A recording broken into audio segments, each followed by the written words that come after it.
मत लगता है जहां दोनों मुल्कों की फौजें आमने सामने रहकर अपनी अपनी सरहद की हिफाजत में मुस्तैद रहती हैं। भारतीय सरहद पर एक पोस्ट है चुशूल, जिसके पास इन दिनों चीन द्वारा एक सड़क बनाने की कोशिश किए जाने से कुछ विवाद पैदा होने लगा है। पेश है चुशूल के इस ऐतिहासिक इलाके से एक खास रिपोर्ट। भारत की आखिरी बस्ती चुशूल जाने का रास्ता काफी चुनौती भरा है। लेह से करीब पौने 200 किलोमीटर दूर चुशूल पहुंचने से पहले चांगला टॉप के आसपास मौसम इतना सर्द होता है कि इसे पार करने के लिए खासी मशक्कत करनी पड़ती है। फिसलन भरा रास्ता होने की वजह से गाड़ी के पहिए में नॉन स्किड चेन बांधनी पड़ती है ताकि गाड़ी को गहरी खाई में लुढ़कने से बचाया जा सके। इतने एहतियात के बावजूद मंजिल तक पहुंच जाएं, इसकी कोई गारंटी नहीं। बर्फ की तेज आंधी और पहाड़ों से गिरने वाली पसियों की वजह से कई बार रास्ता बंद हो जाता है और ऐसे में वापस लौटने के सिवा कोई चारा नहीं होता। लेकिन एक बार चुशूल पहुंच जाने पर खिली धूप और खूबसूरत नजारे दिलो दिमाग को काफी सुकून पहुंचाते हैं। वैसे जमीन पर जन्नत कहे जाने वाले कश्मीर के इस इलाके की खूबसूरती लफ्जों में बयां कर पाना मुश्किल है। Chushul is a small township comprising of approximately 300 odd numbers, both male, female and the children included. It is situated approximately at 14,600 feet. It's a totally high altitude sandy desert. The summer temperatures normally are around 8 to 10 degrees. However, during winters, the temperatures go down as low as minus 45 odd degrees. ये इलाका जितना खूबसूरत है उतना ही तारीखी भी। यहीं 1962 में भारत चीन जंग आमने सामने लड़ी गई थी।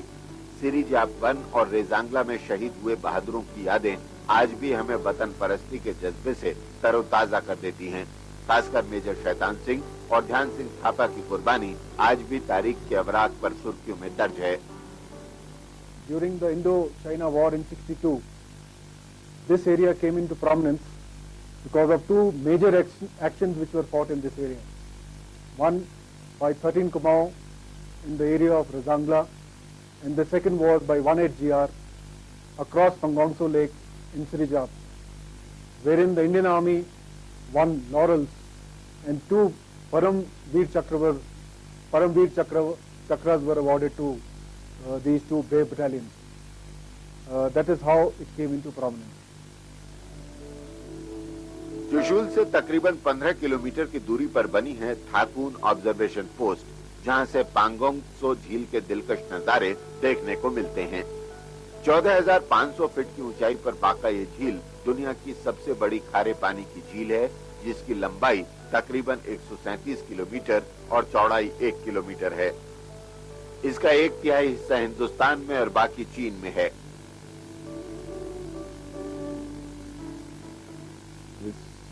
Open patch in the background, to the left of it there is a small pyramidal peak towards that side, and from there the LAC comes and meets the lake and cuts across straight to this area right in front of us where I had just shown you.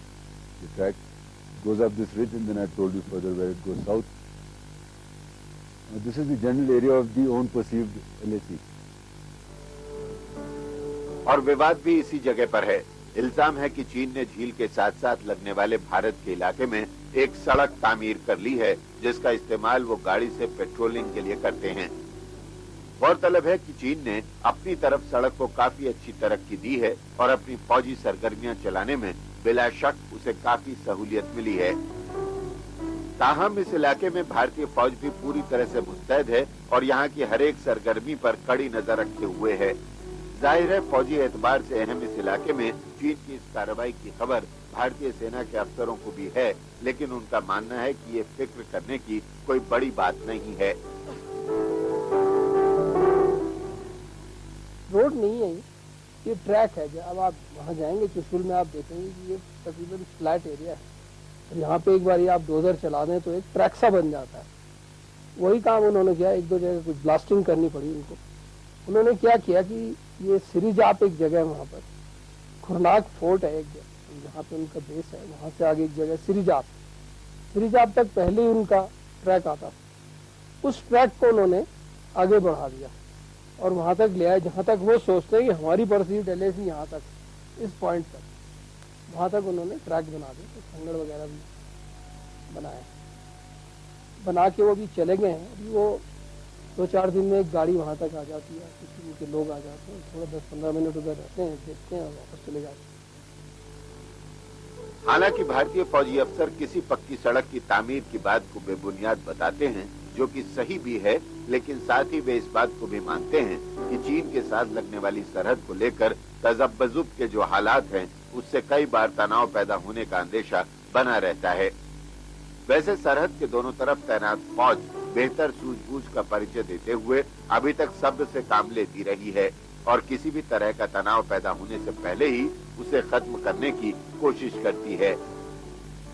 Pangong Tso lake के area में जहां के बारे में ये report आई, वहां पर दोनों साइड्स में मतभेद है कि LAC की सच्चाई में अलाइनमेंट क्या है। जमीन पर कोई ऐसी लाइन नहीं है, ना ही ट्रूप्स वहां पे तैनात हैं। तो दोनों साइड्स का अपना अपना मत है कि LAC की क्या अलाइनमेंट है और इसमें दोनों साइड्स में अंतर है 4-5 किलोमीटर। दोनों साइड्स LAC तक अपने पेट्रोल भेजते हैं। जहां हमारे पेट्रोल जाते हैं जिस पॉइंट तक, तो चाइनीज की राय है कि वो 4-5 किलोमीटर उनकी टेरिटरी में, और जहां तक उनके पेट्रोल आते रहे हैं वो हमारे राय में 4-5 किलोमीटर हमारे साइड में आते हैं। दरअसल इस दुविधा के पीछे वजह ये बताई जाती है कि लाइन ऑफ एक्चुअल कंट्रोल के खींचे जाने के बाद बहुत छोटे से नक्शे पर मोटे स्केच पेन का इस्तेमाल किया गया था, जिसकी जमीनी माप 4 से 6 किलोमीटर चौड़ी पट्टी की जगह घेरती है। वैसे भारत चीन सरहदी तनाजे को पुरअमन तरीके से सुलझाने के लिए सितंबर 1993 में LAC पर अमन रखने और नवंबर 1996 में LAC पर फौजी इलाके में भरोसा पैदा करने की कोशिशों के बारे में 2 समझौते हो चुके हैं और इनके तहत ही अब तक के सारे छोटे बड़े सरहदी तनाजों को बढ़ने से रोका जाता रहा है। इस तनाजे को लेकर भी भारत ने अपना एतराज दर्ज करा दिया है।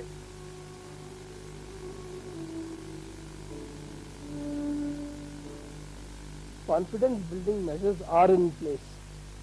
ऐसा नहीं हो सकता कि अचानक ही कोई फायरिंग शुरू हो जाए या कोई लड़ाई शुरू हो जाए, वो नहीं हो सकता। उसी के लिए ये all these measures are legal. इस केस में क्या हुआ कि जब इन्होंने ये बनाना शुरू किया तो हम हमारी जो पहले तो हमने पोस्ट कमांडर लेवल पे की, डिप्टी डेलीगेशन लेवल पे की, फिर हमने जो बॉर्डर पर्सनल मीटिंग हुई 20 अक्टूबर को, उसमें ये मुद्दा उठाया। तो लेकिन इसमें क्या है कि उनका स्टैंडर्ड जवाब है ये कि जी हमारी perceived line of actual control ये है, हम उसके आगे तो नहीं आ रहे हैं। तो हम जो उनका जवाब होता है उसको हम अपने आर्मी हेडक्वार्टर में भेज देते हैं। अब पॉलिसी जैसा आपको मालूम है वो डिसाइड करता है जॉइंट वर्किंग ग्रुप। तो दोनों कंट्रीज का एक जॉइंट वर्किंग ग्रुप है जो कि मिनिस्ट्री ऑफ एक्सटर्नल अफेयर्स के थ्रू और मिनिस्ट्री ऑफ डिफेंस के थ्रू पूरा जो ये मतलब पूरे इंडो चाइना बॉर्डर जो क्वेश्चन है वो उसके थ्रू गवर्न होता है। चीन के साथ सरहदी तनाजे को सुलझाने के लिए लंबे अरसे से कोशिशें की जाती रही हैं। खासकर 1990 के दशक में इन कोशिशों में और तेजी आई। कुछ इलाकों में LAC को लेकर चीन और भारत के बीच नक्शे की अदला बदली की अमल भी शुरू की गई है। ऐसे में उम्मीद की जा सकती है कि भारत चीन सरहद से जुड़ी इस तरह की तमाम गलतफहमियां जल्दी ही दूर कर ली जाएंगी और सरहद पर वैसे ही अमन कायम रहेगा जैसे कि आज है।